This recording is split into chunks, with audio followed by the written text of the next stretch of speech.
educatives que s'estan fent i el tipus d'ensenyança basada en la competitivitat i els valors capitalistes, donem a conèixer diferents alternatives a la formació que ens han ofert fins ara, que són l'educació viva i l'educació llibertària.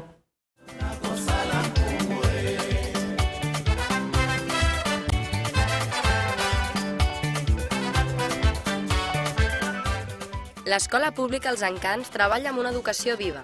Els mètodes d'aquesta educació es fonamenten en la independència vers els demés i la provocació per voler aprendre de manera voluntària i no sent obligats a estudiar com ovelles d'un mateix ramat.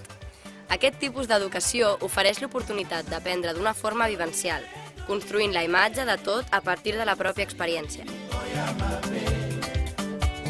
La metodologia que tenim de treball respecta molt els processos evolutius dels nens. La nostra idea començava i partia de diversos pilars. Per una banda, la idea de que l'escola ha de ser molt respectuosa amb els infants. N'anomenem escola viva, però és un tipus d'escola que el que fa és...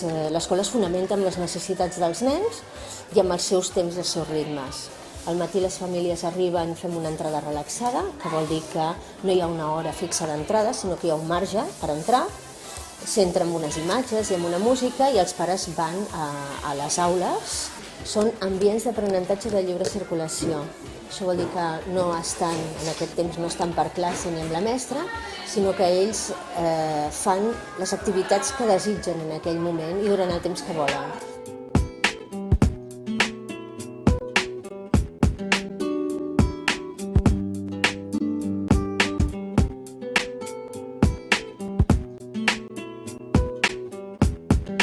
Nosaltres el que som és la persona que està al seu costat acompanyant-lo en aquest procés d'aprenentatge.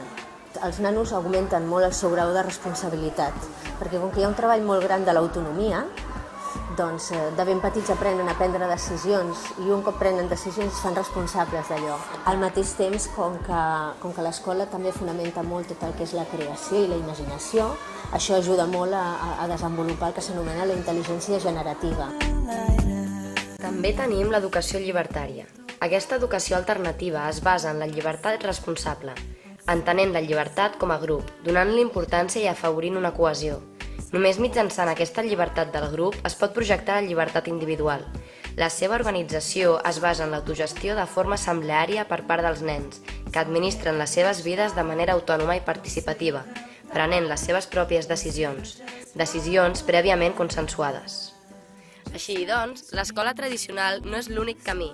Són dos exemples de com l'educació es pot entendre d'una manera diferent i amb unes bases alternatives a les establertes. Ouvindo a chuva cair, do siso brilho aqui, fico sozinha,